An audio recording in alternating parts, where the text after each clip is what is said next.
And he even has a section pretty late in the text where he calls it the rules for decision. I'm like, oh great, Jesus Christ has given me rules for decision? That's what I need. I need some Jesus Christ rules for decision, because my decisions are hell. I don't know if there's an eternal hell, but my life in this world is a hell, and I need to learn much better decision-making capabilities. So he's got like 7 rules for decision, but you start off there with the first 2, just like the first 2 commandments, he said are the most important.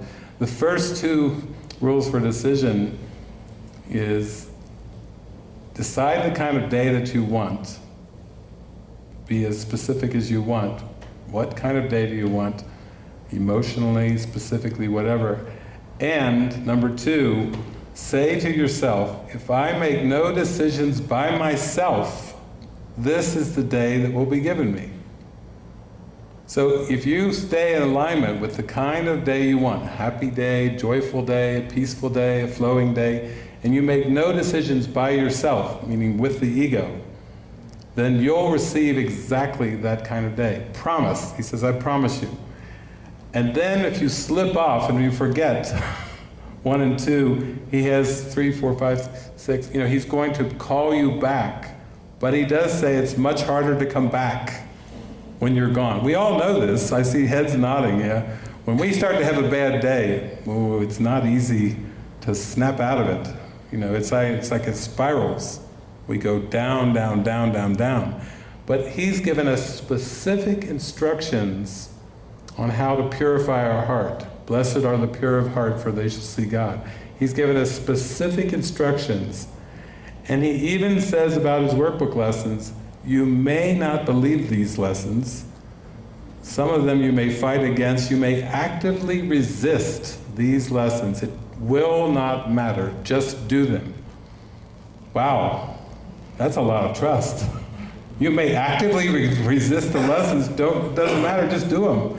And by doing them, your experiences will show you that they are true.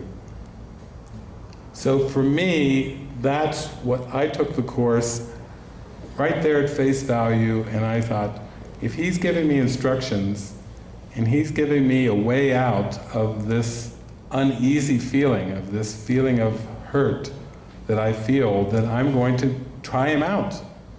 What else did I got to lose, Give it a try. In fact, it got to me, it was like give my whole heart to it. I ended up going so into it that, I've got people that are working with me now that are sprinkled around the world. One of my friends, she's so devoted to the Course and the practical application of the Course that she's had 2 levitating experiences.